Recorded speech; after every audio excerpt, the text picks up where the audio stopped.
group of us that got together last night, we were talking about thinking for the future and planning for the future. And we're not looking at things in a 1-year time frame or 2-year time frame. But what do we want the territory to look like 25 years from now, 50 years from now, 100 years from now, 200 years from now? So, as I referenced to someone last night, the movie Back to the Future, going into the future and then coming back and developing a plan for our community, for our children, our children's children. We need to start doing the thinking and planning now, and I think that's what this summit is really great in doing.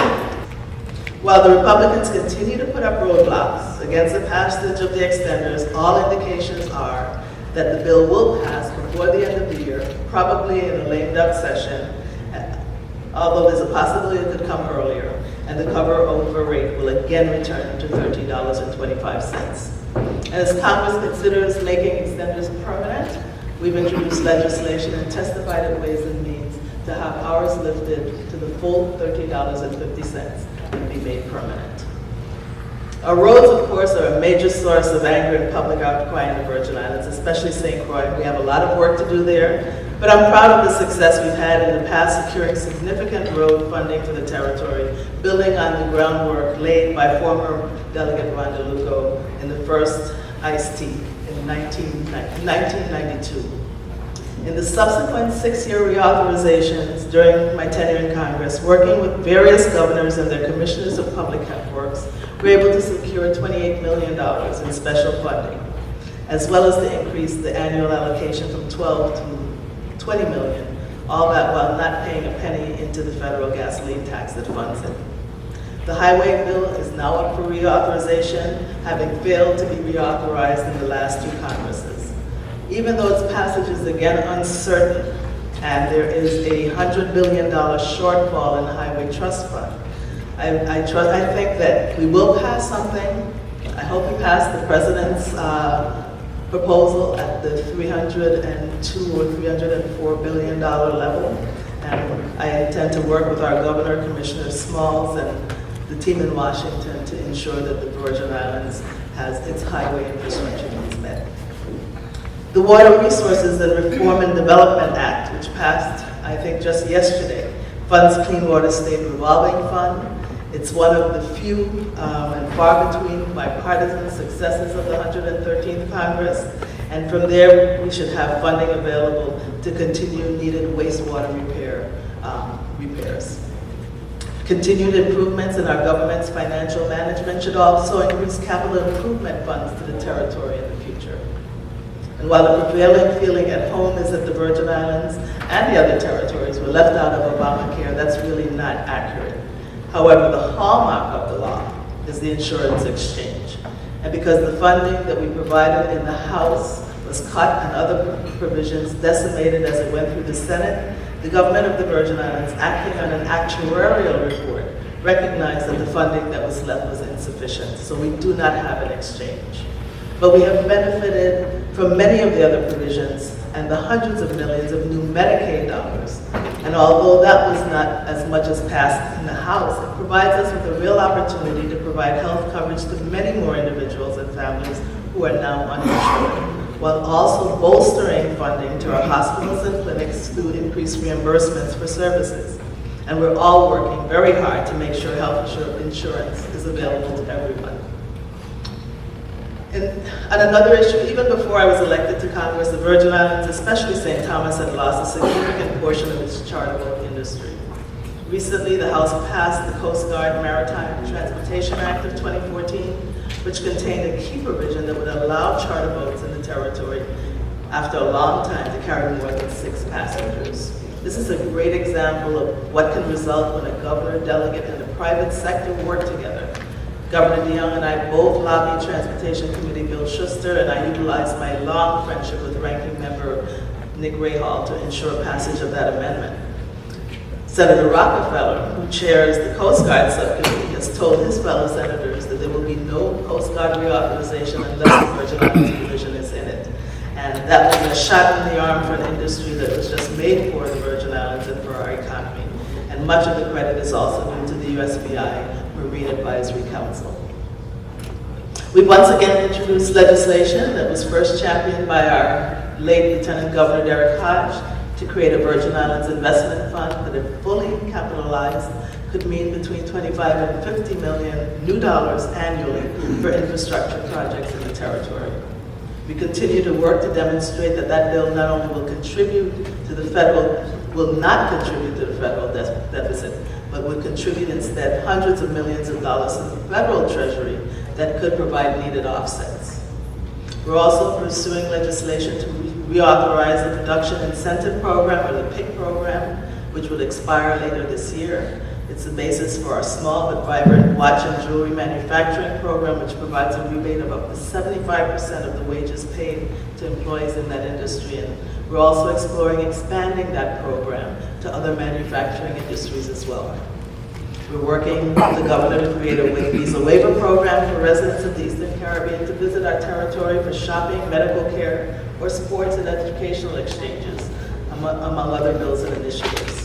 And we continue to work with federal agencies to get needed support for initiatives at home, to help our hospitals, to support WAPA's efforts to move us to clean and cheaper energy sources and lower electricity costs, to ensure that there's more federal contracting in the Virgin Islands with Virgin Islands companies, to find private equity to support our small businesses, to seek new sources of investment into the territory, and I still have not given up on my national heritage area for St. Croix. So the federal government is not at its best because of the partisan battles, the entry of the Tea Party, and because of the refusal of one party to collaborate with our president. Today's outlook could therefore be better. But all of the programs that we would look to for help are important to each and every state and district that's represented in Congress. So we have every reason to expect that in the end, bills will be reauthorized or extended. The sequester, while still painful, has been alleviated somewhat for these 2 years, but it will take a Congress with a different mindset and different party proportions to make sure that those cuts don't come back and be more damaging than before. That's up to the voters in this country. Again, we expect every Virgin Islander who votes up here to do their part. And it will also take strong, insightful leadership at home, working with the next delegate in our legislature to make sure that we take advantage of every penny that will become available. So diversifying business and industry beyond the 21st century will require vision, leadership, and all of us bringing our ideas and expertise to the table, as we're doing here this week under the leadership of the Alliance, to ensure that the Virgin Islands is the best place to live, to work, to play, and to do business. Thank you. Have a great conference. I always refer to the EDA as having 5 pillars with which it must drive this strategy towards creating opportunities for our people of the Virgin Islands, investment opportunities for those investors who want to enjoy what I call a quality of life, a good place to live, raise your children and work. I've always felt that what we have within the Virgin Islands Economic Development Authority's portfolio to create that atmosphere is one that I think is enviable. We recognize the competitiveness of both our neighboring islands in the Caribbean and certainly next door, Puerto Rico, with its aggressiveness. But I believe that the Virgin Islands is competing against the world. And in competing against the world for investors to come into our territory to create those jobs that we think are meaningful jobs, that are paying well, that offers a whole range of benefits, what each of us should be enjoying working for in a company.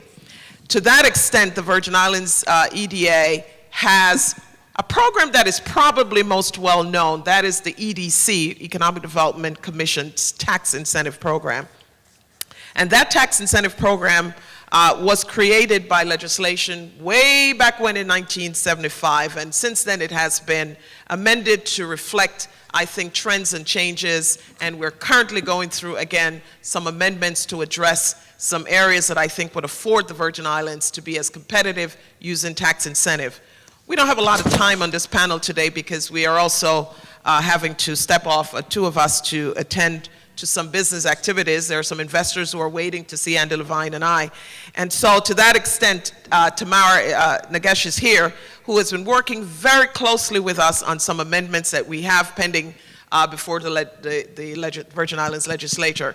And we want to make sure that those incentives that we're offering, that there are true exchange for benefits. Our position at EDA through the EDC program is that we're not offering you anything for free. We're not a tax shelter. We're not a tax haven. Our program is that of a tax incentive. And that program specifically is designed to encourage investors to the territory. And in exchange for those benefits, there are some things that we ask of you. My role within the governor's office is to work with the EDA on not only the marketing aspect in diversifying the underlying businesses within the territory, but also to really engage with the EDA on what the governor's office is looking for. We have an independent review over all tax incentive programs, and so we're normally looking with the EDA, we're looking at, really establishing a true partnership with some of the companies that come in.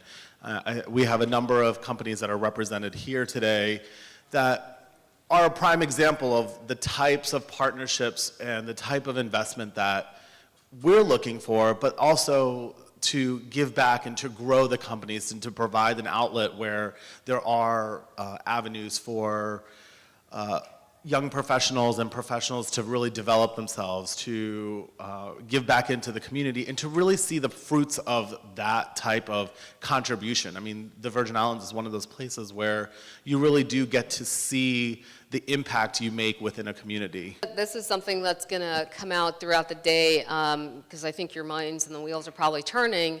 The question is going to be, do we have the labor force that will be able to step up to the plate to deliver the services that these companies will need? And some of the things I think that we're going to touch on throughout the day and tomorrow is the education system, right? So there are a number of opportunities that I think programs like this and this program, the EDC program, is creating for the territory. And I think, as I said earlier, started out, it's now going to force us to start really thinking outside the box, pushing ourselves, pushing our kids, pushing our students to really excel, because there are true opportunities that are being created and true jobs that are being created. I am a firm advocate of, I know there's always this dichotomy of people are leaving the territory, they don't come back home, and we were talking about this again last night. I'm a product of the public school system in the Virgin Islands and went off and am still away and doing great things. And I think it's not an either or, it's not a zero-sum game. I think there, as was pointed out by Andrew and Andy, we have the benefit of being under the US flag. So allowing our kids to understand what those opportunities mean, to be able to be trained in the Virgin Islands and being trained on the mainland and being able to move back and forth is really one of the keys that is unique to us. I would be remiss if I don't take this opportunity. I know we're with time here. That is an important component. I'm glad you mentioned that. I always tell people I'm not a shy person by any means. All aspect of my education is a public education system in the Virgin Islands. It's from junior high school, public high school, all the way to the University of the Virgin Islands. And I oftentimes tell people that one of the beauties of living in the Virgin Islands is how much you can impact the decision making, including the processing of how should our curriculum look today for the companies that are coming into the territory. And as a part of that, which is why Tim Hayes, for example, is part of our EDC ambassador program. EDC companies are now working with the university to redefine its curriculum in some of its bachelor's in the business and science program. Because if we are truly about finding jobs for our community, then we're going to have to rethink. I no longer say out of the box, I say out of the building, because the box is much too small. So I really believe the opportunities, and if we had more time, I would have run through the litany of programs that the EDA is involved with to make that shift. A lot of this is really informational about how do you, the nuts and bolts, how do you go about, you want to start a business, what does that entail? What we're trying to provide here is that service of letting you know where you have to go. There are a lot of hoops and hurdles that you have to follow in any state, in any territory in setting up a business, and we have the benefit of being able to have the key leaders in the territory, the commissioners, et cetera, giving us insight into how that works. The department has its motto, serving businesses and assisting, educating, and protecting consumers. And what we looked at a couple years ago was how can we best serve businesses and how can we streamline the licensing process and get businesses their licenses as quick as possible. And we decided that definitely we had to use technology at the fullest. So what we've developed is a web-based licensing system. And we did this as a government-to-government partnership with the County of Palm Beach, Florida. So all of our web hosting is done by the County of Palm Beach, Florida. So we have their security, their mirroring, their redundancy. So in the event of a storm or anything, everything is protected. And registering a business in a territory is very simple. You visit our website, www.dlca.vi.gov, and basically you register online and you start the process by putting in the information that's needed. And basic information, the type of entity, your information, personal information, and the type of category that you want to do businesses. And then you submit it electronically, and then we, in fact, will run down all the agencies to get you your license. Prior to, you would have to visit the Department of Planning and Natural Resources. You would have to visit. And why is that? Well, in the VI, we do something a little unique where our occupancy and our licensing go hand in hand. So we license by location. So we do a zoning check at the Department of Planning and Natural Resources. So we'll check the zoning for you electronically so you know if that business can be housed and that business activity can be done in that area. Okay. There's also a requirement for a police background check, a local police background check, and we also do that electronically for you also. You will have to register your business with the Lieutenant Governor's office if you're any other type of business structure other than a sole proprietorship. If you're trade naming, you'll have to register the trade name with the Lieutenant Governor's office also. And we verify trade name registration and the type of corporate entity that you have. Now, just a quick question on the security and the background checking. You mentioned that it's local. Is that also tied into national as well? We also have 9 different boards under us, and the board areas where you're doing your professional licensure or your trade licensure, that is national also. Okay. But as far as the business entity, that tends to be more a local check. Okay. We can also expand, we're tied into the NCIC, so we can expand that if we need to. Okay, excellent. Yeah. So, I mean, it's a very, very simple process. Like I said, when you submit your application, it goes electronically to all the other departments, so everybody starts working on the application simultaneously. And then they respond back to the department electronically with the approvals. Okay. On a renewal, we have a requirement that you have to have a tax clearance letter from the Department of, the Bureau of Internal Revenue. And also we do that electronically now. Before you would have to go and actually wait for that tax clearance to come through, but now the approval is all done electronically. So the process is very simple, and you can, as long as you have an internet connection, you can access the business license site and apply for your license. Okay, excellent. Does your department create or provide checklists or anything of that nature depending on the type of license that someone's trying to acquire, of where they have to go? Yeah, we have a full checklist on site. We're in the process actually of renewing and updating our website. So in the next month, it should look completely different. But all the information will be there as far as checklists, the type of entities. We're also in the process of trying to update our license categories, and we're trying to go to the new North American Industrial Standard Classification, so we can track industries carefully throughout the Virgin Islands. But we're always available by telephone, so if anybody has any questions, you know, they're welcome to call any of our offices, and we'll be more than happy to help them and walk them through the process. Awesome, thank you very much. I'd now like to invite up a couple of private sector individuals who've gone through this process, who are actually operating or have operated businesses in the Virgin Islands, to just tell us about what that experience has been like, and see what we can glean and learn from them. So I attended this meeting last year, the first one they had, literally a week out of an old job that I had left to start this new business.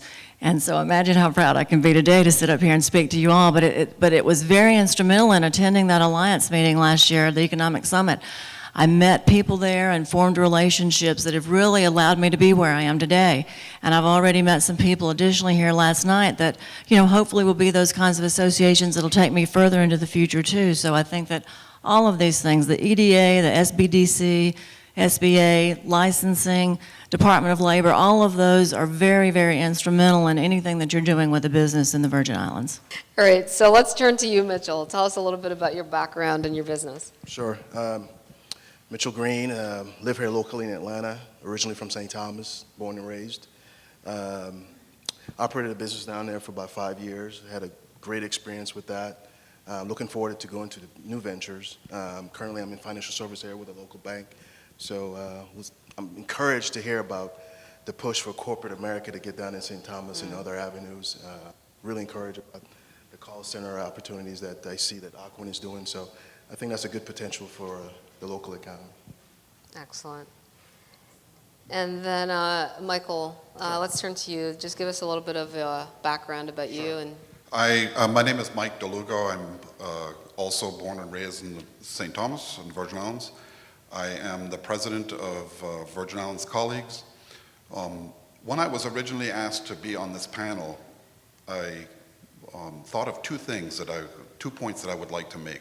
One is, you mentioned earlier that there's always a challenge of how do we get the youth of our islands to not just graduate and go to school, but to come back and reinvest not just their money, but their talents back into our territory. And I think we have a good story to tell because we have been at the airport now for 24 years. We have been the owners of the deli deck now for 8. But I was born and raised in the Virgin Islands. I'm actually the second generation of our company to get involved. I've been the president of this company now for 5 years. And so I think that's the kind of example that I think we're looking for the future, that there is some local investment into the territory. Now, for us, we have, the other point that I wanted to make was the value of having joint ventures with either local partners or with domestic partners. And for us, we have 2 joint ventures, one with Goddard Catering, which is headquartered in Fort Lauderdale, and the second is with Concessions International, which is headquartered here in Atlanta.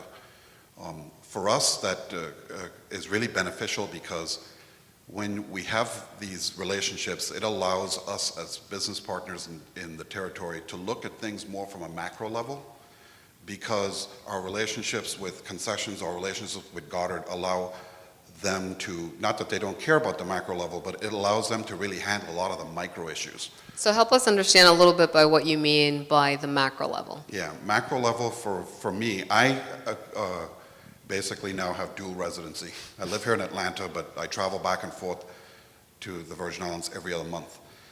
So for the macro level, for me, when I'm there in the islands, I'm looking at our business really from the perspective of all of our partners, not just our local partners, but also I look at it from the perspective for Concessions International and for Goddard, because while we have, management in place from both companies, the ownership's not there all the time. So I look at both businesses, all of our businesses, from an ownership perspective. So that's the macro level that I try to play. Plus, I also try to get involved in the community. I'm now a member of the board for the Hotel Association. And many people in this room have probably seen me around town or had lunch or dinner or something with me. So we try to stay connected to the community. We have the ability to really have community and enjoy community, meanwhile enjoying the beauty of being a territory of the U.S., all the luxuries of the educational system, the legal system, etc. So being able to marry those and now come to it from an economic standpoint and try to get the territory to move to the next level and being able to be part of that discussion is really exciting for me. We depend on each of you for the future of the Virgin Islands, which is feel the weight. That's right, feel the burden. It's on you. So what encourages you every day to do your best on everyone's behalf? So that's going to be the lead-in. So what do we know? What do we know? We know, according to Bruce Katz, who's a former colleague of mine at HUD, we know the federal government is not in style anymore. You heard it from the congressperson, that the things that are innovative and important are happening at the local level. They're happening in cities, they're happening in states, they're happening in territories. And it's folks like these who are looking forward to creating platforms for the next generation. I've been asked to speak a little bit about the importance of the cruise industry to the territory, and we're going to start from a macro standpoint so that people can understand that not only is it important to the territory, but it's important to our region. We expect to see 16 ships come online at somewhere near $4 billion. The importance for that is, for us in the territory, is that these cruise lines are going to try to seek a return on their investment. So they're looking for places to bring the ships. What's important for us, and what's been a positive sign for us, particularly after the recession, is the Caribbean still dominates the market. We expect to be up to 37% of the cruise market. There are almost 22 million people that are expected to cruise in 2014. But something that's on the horizon that we need to pay very close attention to is that Asia is up 31%. One of the lines is planning 9 port developments in Asia. A sign for us that we have to continue to protect our stake in the cruise market. The second big market is Australia, and that's up 22%. Another market that we need to be aware of as the cruise industry tries to grow. And then you see the Caribbean, we're up 12%. What's also been a very important trend in the industry is the ships are getting bigger. And they're getting bigger, heavier, and being able to take more passengers. And what that is spurring is investment in the ports throughout the region and worldwide. You have to be able to adapt to ships and the sizes that are coming. So if you look at Royal Caribbean, which is the second largest cruise line, they have 3 5,000 passenger ships coming online in 14, 15, and 16, and then a third and fourth Oasis class ship of over 6,000 passengers coming online in 16 and 18. What that tells us is that the ships continue to grow, and this is going to be the new footprint. As you see, Norwegian has 2 5,000 plus passenger ships, and MSC, which had been a European carrier, is bringing 250, 700 passenger ships in 17 and 19. And the Caribbean still remains high on the list, and it's telling us that if we don't have the space, then by default we'll fall behind.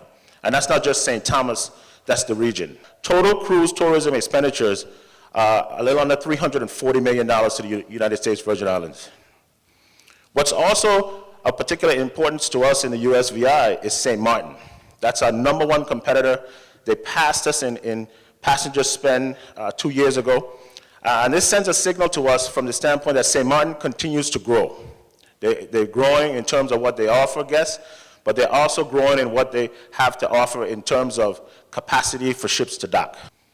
At Waiko, we just completed a 125-foot expansion of our facility. This was critical because now at the West Indian Company dock, our existing dock, we can take 3 mega ships, which again keeps us very competitive. But 3 docks at Waiko and 2 at Crown Bay is not sufficient for where the market is going today. Our #1 competitor, as I mentioned, is St. Martin. Right now they have 6 berths, and they're in the process of building a 7th and an 8th. And this is critical for us because we have to stay competitive. So all of our competitors around us, St. Kitts is building a new pier to take 2 berths, so they'll move from 2 to 4. The BVI is undertaking a project right now to expand their port to take 2 mega ships. San Juan, which historically had been a home port destination, is changing their model now to become a destination port. And all of these destinations have one target in sight, and that's St. Thomas. Because we've been the leader, we're in the mode, and they see us as vulnerable if we don't expand. The West Indian Company, we have a very exciting project that we expect to get underway and hopefully be to completion in 2017, which is the ability to add a brand new pier with 2 existing berths, which would allow us to have 7 in the port of Charlotte Amalie and 9 in the Virgin Islands. This project we expect to be very critical to cruise in the Virgin Islands, because we will now be in a position to stunt the growth of our competition around us, because as this earlier slides have said, St. Thomas remains the destination that people want to go to. Other future offerings that we have to keep the product fresh is we work with the Yacht Haven Grand in creating a welcome village between the two properties, again, to keep people engaged so they can spend money and come off the ships and do things. And the other one is water taxi or marine transportation. This is another step in the progression of the U.S. Virgin Islands being a main player in the cruise business. As I mentioned earlier, traffic is a key negative for us, and we believe that water transportation can make a difference in surveys as they move. Well, the cruise industry right now is still growing. There's tremendous potential out there. We're fortunate to be in a region that's still number one. So the Caribbean region is number one, expected to have 37% of the overall market of almost 22 million traveling on a cruise ship this year. However, there are also some signs out there that we can't grow complacent in the region. Asia is up 31%, Australia is up over 20%, and the Caribbean is up 12%. But what it's telling you is that the cruise lines themselves are looking for new opportunities. But at the same time, the customers still prefer the Caribbean. And fortunately for us, they still prefer St. Thomas. And as a result of that, again, part of our mission is to continue to have people understand the economic impact that the cruise industry provides today to the United States Virgin Islands, somewhere around $350 million as of studies back in 2012. We expect a new study to come out in October, which is expected to grow significantly. And also from the standpoint that the business has become more competitive in the region. So you have port developments in St. Kitts, you have port developments continuing in St. Martin. In our neighbor in the BVI just began a project in April to expand their facility. And San Juan, which had predominantly been a home port facility, is now moving into the destination business. So the signals are there for the U.S. Virgin Islands that if we don't aggressively protect our position as a top-tier cruise ship destination, by default we'll fall into the middle. I quickly want to just give you the landscape because we wanted to talk about where the opportunities lie. And the opportunities lie here. For the past 20 years, our accommodations landscape has been about static. We have about a total of 5,000 hotel rooms, 1,100 of those, 1,100 in the timeshare area, another 1,000 in condos and villas, and 2,500 in bunks, which are the vessels that are used for charters. We count the total charter inventory because it is a critical component of our marketing strategy for airlift development, and we'll talk about that a little bit later. Overall, the occupancy has been in the area of 58%. We're seeing that grow. The average length of stay is 4.2 nights. That's one of our goals, to get that higher. On St. Croix, we know that the average length of stay is slightly higher. Air capacity. Airlift to St. Thomas has been very robust. We're really pleased to say that we're going to have daily flights out of Atlanta 3 times a day starting this December into St. Thomas, and they have taken the JFK flight from weekly now to daily year-round, so that I think that we really are seeing some improvement where it comes to air. And we'll be over that 20,000 mark. And yes, I am working on Texas. It's on our radar with more than 35,000 visitors annually from Texas. We see great opportunity there. St. Croix has been a little bit more of a challenge for us in terms of air capacity development. However, I'm very pleased. Tomorrow, if you don't see me around here, I'm going right back down to Delta. I go all the time because it is important for us to get service into St. Croix, but we're not just looking at Delta, we're looking at all of our partners in terms of how we can increase airlift to St. Croix, and that's extremely high on our priority list, and we have 2 airlines that we're working on. Hopefully we'll be able to see the fruits of our labor this winter. I want to close quickly on talking about investment opportunities and some of the things that we see looking into the future. Over the last 2 years, I've had the opportunity to be the chairman of the Caribbean Tourism Organization, and it's given me a really good macro observation of what's happening in the region and around the world. And one of the things that we're seeing is, and this is where we believe that our Virgin Islanders that are have been out of the territory, that you should be looking at what are those opportunities for you to invest in home. And I think that we've seen some successful models of small hotels and bed and breakfast, and it's a way to increase our inventory. It's a way to have a very authentic cultural experience, and we have seen that it works in several destinations, not just in the Caribbean. If you look in New England, bed and breakfast, you're not talking about the low-end model either, that they are very exclusive, upscale bed and breakfast opportunities, and I think this is one of the areas that we should be looking at where locals can invest in small properties.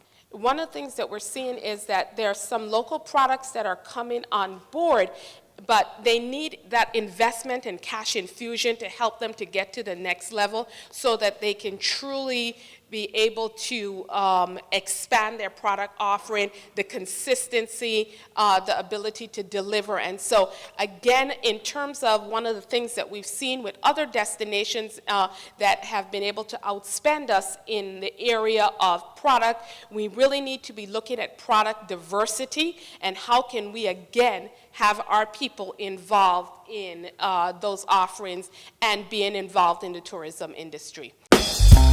So nice, so nice. Sweet, sweet St. Thomas, nice. So nice, so nice. Send cry full of pure vibes. So nice, so nice. Send John a real paradise. So nice, so proud to be from the Virgin Islands and the whole place nice. To experience your Virgin Islands nice, book one of our summer packages today. Thank you. We are extremely, and this is one of those instances where you have collaboration. Commissioner Maduro and I were sitting at an event, and local artist Pressure was performing, and she said, how can we work that into our campaign?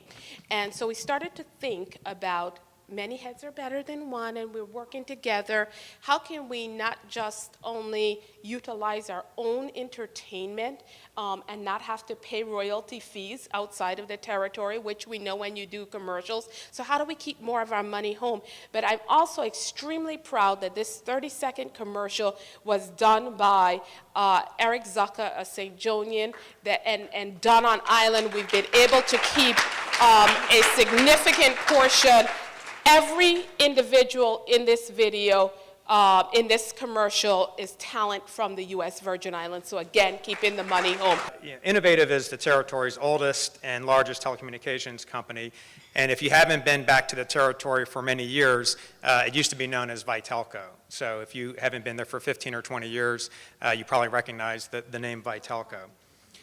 And generally, the VI, like the rest of the Caribbean, has lagged behind from a telecommunications perspective because it's very costly to build out the infrastructure and operate an advanced telecommunications network in the islands in the Caribbean.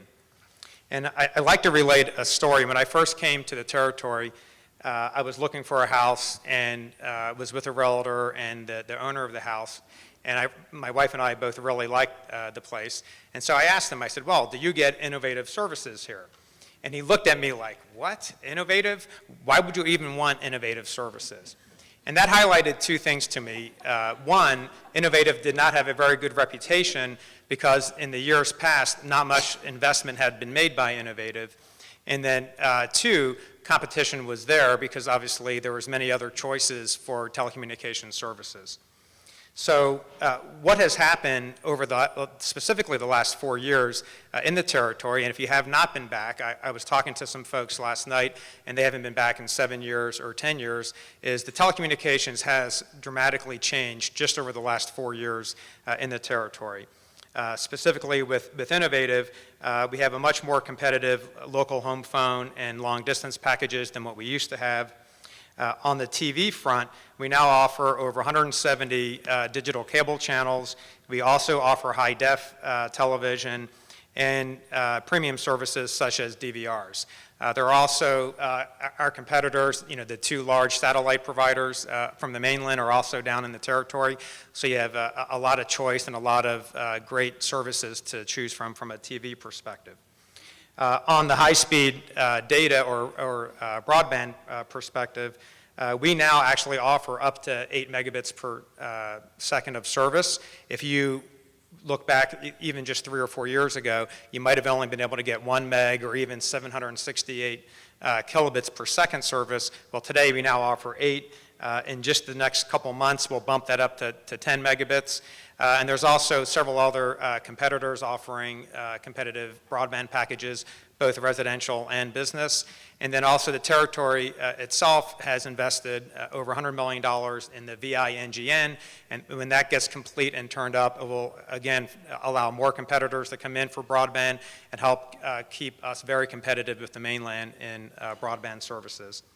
On the mobile front, Innovative offers 3G and 4G services on wireless. 2 of the large mainland carriers are also down with LTE networks in the territory. And we also have another local wireless carrier in the territory. So all your mobile data and voice needs can be serviced very effectively in the territory. And then finally, on the business solutions, we've continued to enhance our business solutions.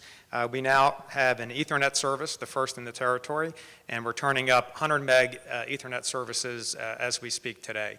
So when you think about businesses moving into the territory and getting mainland type services, we're now beginning to offer those services. So as you can see, the telecommunications industry and types of services and capabilities that the VI offers has really closed the gap with the mainland just in the last few years. As we turn to what are the key trends in the industry, the first one is the industry continues to invest and deploy more and more advanced services, and that's leading to consolidation in the industry.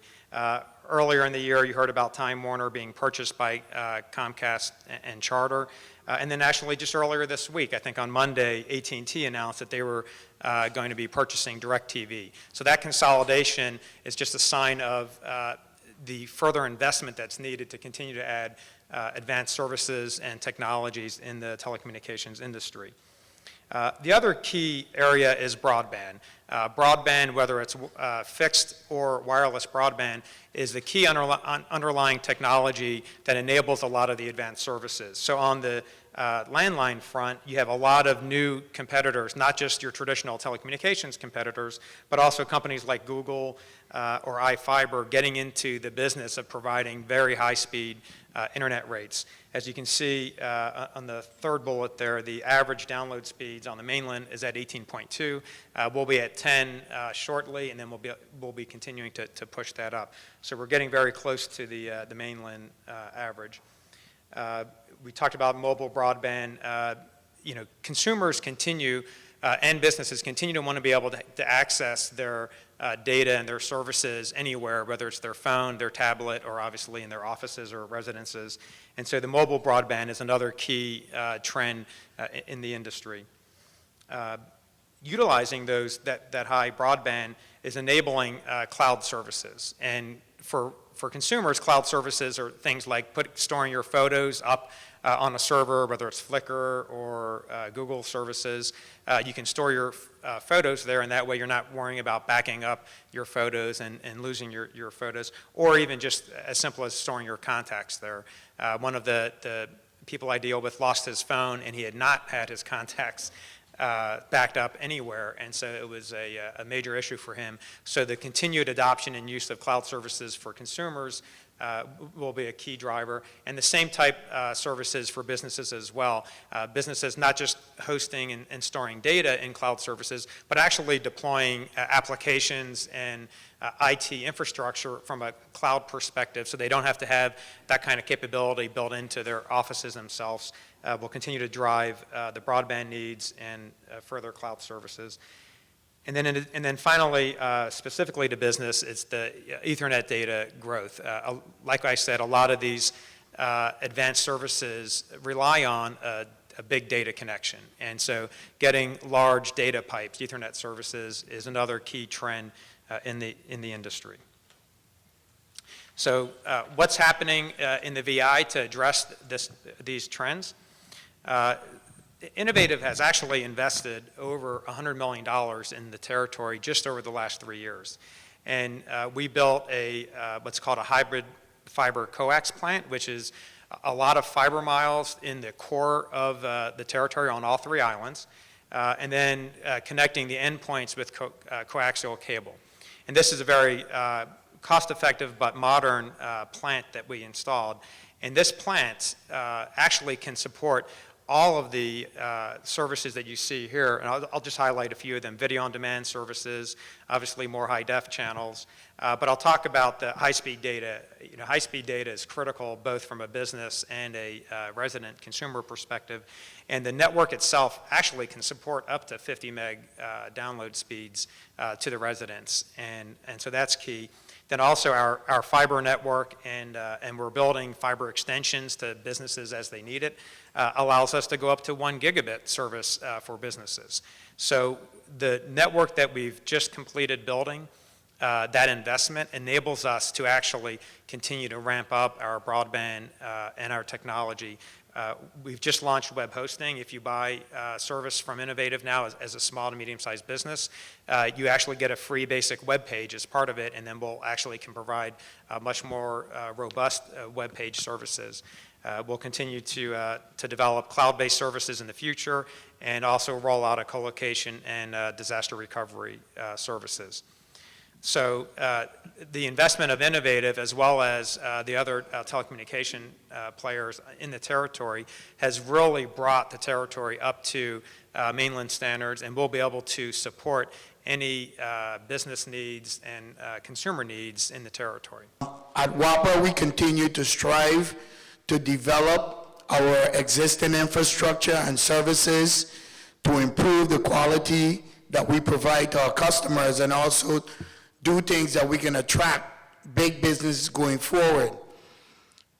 We have developed some strategic initiatives, the number one being lowering the utility costs for water and power in the territory, capital improvements on the power generation, transmission, and distribution systems, which includes like modernization, upgrades, increased efficiency, reliability, and hardening our existing infrastructure. We see leveraging infrastructure. You've heard everyone speak about today about the leveraging the assets in terms of underground services. WAPA owns the largest underground system in the territory. We get something like 15 miles of underground in St. Croix. Recently, the authority signed a master agreement with a company by the name of Vital Virgin Islands Corporation for infrastructure, construction, conversion of existing turbines for the supply and delivery of propane to WAPA facilities, both on St. Thomas and St. Croix. The total project cost is about $91 million. All the upfront cost is being paid by the developer, Vital. WAPA will repay that developer over a 5 to 7 year period. And the target completion of this project is the last quarter of 2014, probably first quarter 2015 on St. Thomas. The all-in cost using propane as our primary source of fuel will result in approximately 30% or better reduction in the cost, in the fuel cost to the residents of the territory. If you're studying the oil market today and you look at the price of propane and number 2 fuel oil, you'll see the big disparity there. We have also transmission from using the IDE technology, which was a steam-driven process for water production in the territory. We have now gone to reverse osmosis. That reverse osmosis process is 2/3 less in terms of the production cost for water. So the price of water has dropped significantly in the islands. This has resulted in lower water rates and new incentive for customers. Are there any programs that WAPA has that will allow businesses to reduce that particular variable cost, because your utilities tend to be very high?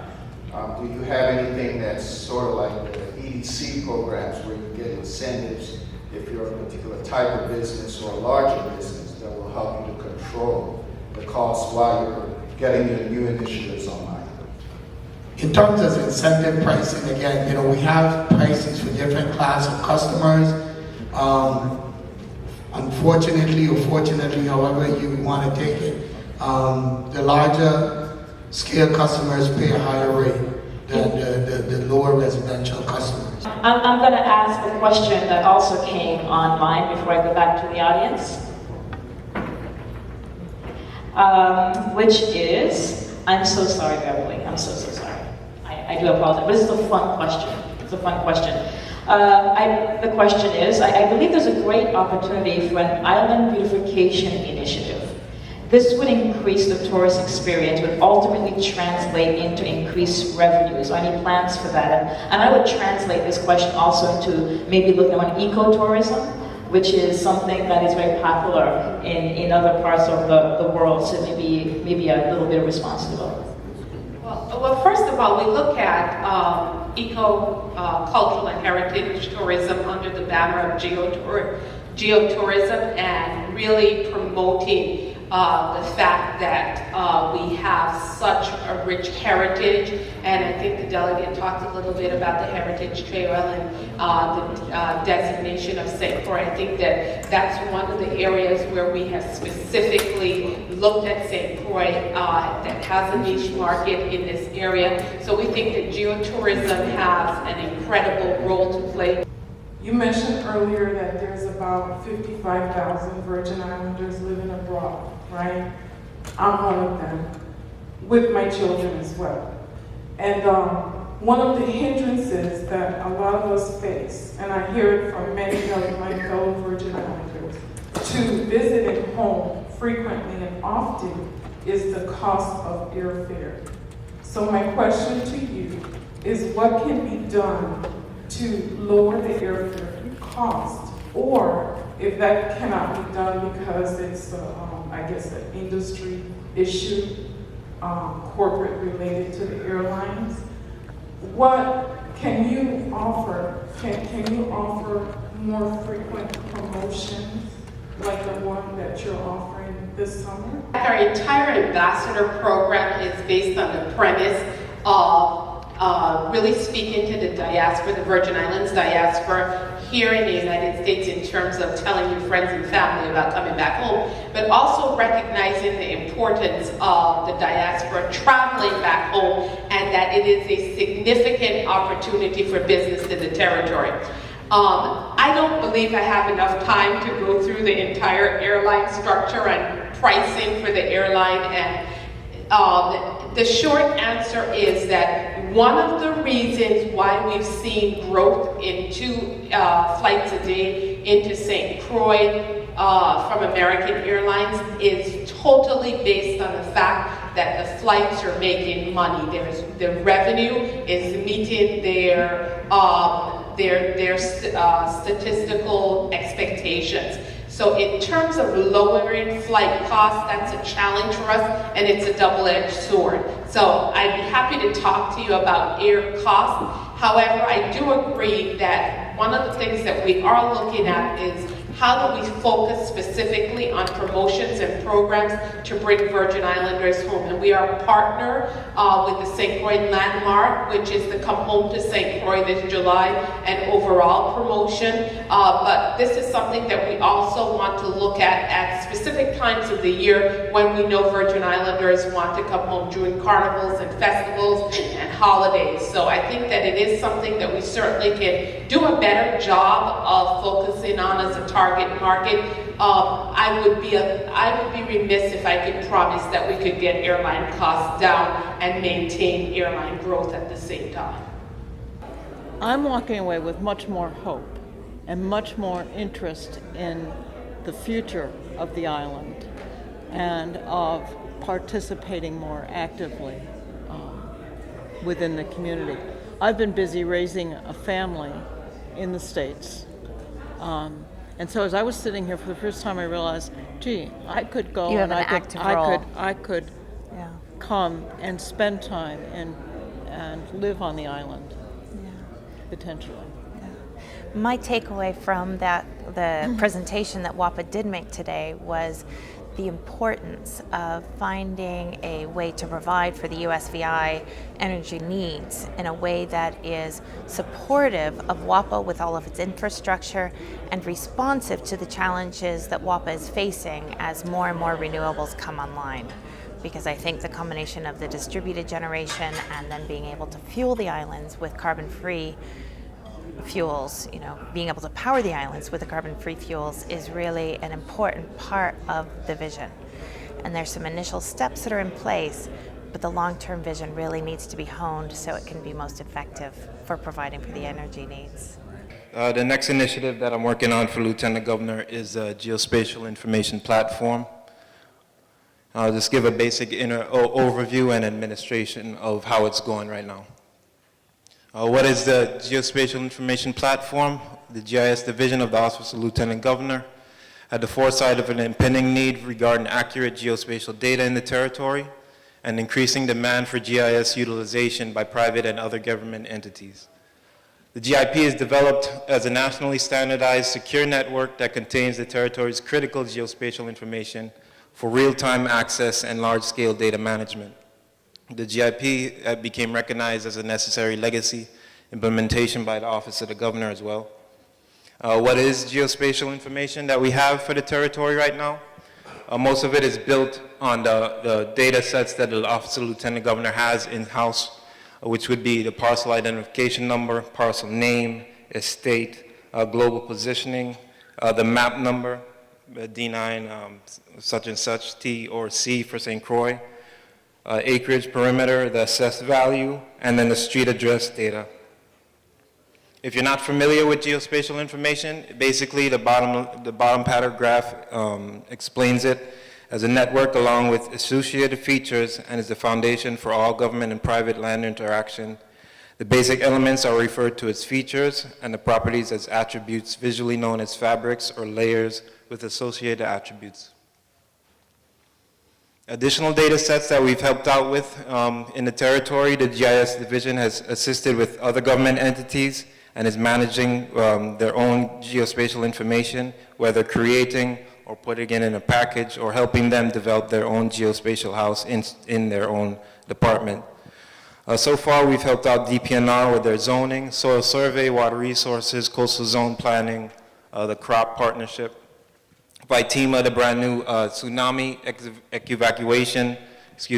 evacuation program that they had that was recently in store. The VIPD shot spotters, and then the FBI, U.S. Marshals, U.S. Customs, DOJ, and that's the part that the St. Johnian people in the St. John don't like, locating people. And then EPA, Department of Interior here in the States, we've helped them with the fish and wildlife conservation projects, coastal species habitat, and endangered species habitat projects. This is basically the administration of the platform and how it is used. One half of it is the GIS data network, which is real-time access for all the data sets that we have. And this is for large-scale data management. It's over a secure standard server with limited time for access that we are going to grant to private entities. And then we have partnerships starting with VITEMA, VIPD, Innovative, WAPA, DPNR, EDC, Department of Health, and those will be the first branches that we go out to spread our GIS data sets. Funding was made available by the Office of Lieutenant Governor. The other half is what is very active right now, and this is what's gaining a lot of popularity, is the online GIS viewer on the Lieutenant Governor's website. It gives you access to selected data sets, which is property value, tax, flooding information, zoning information, parcel information, and the street address information that we have. It's on a 6-month update cycle. That means people won't ever have real-time access to the full data set. That grants the government and private entities more of an advantage for large-scale data management. It's been fully operational since October 2013, and it was developed for desktop, tablet, and mobile access, so you can use it on your phone as well. But I want to thank everyone so far. I guess what's going through your mind right now is why is this important in terms of helping the economy? right now you have the realtors, but now you go on our system and the website, and you go actually look at each property in the Virgin Islands to include. That's the second part he was going to show. And it cuts back in time spent in our offices trying to locate properties. The federal government post office, they were doing their own initiatives also. We got together and we found one system. We did it with Innovative. We did it with WAPA. So it actually increased efficiency and save money. But we're going to be here until Friday, and we're going to set up an assembly room for those individuals that want to see the second phase when we go into with the platform. Thank you.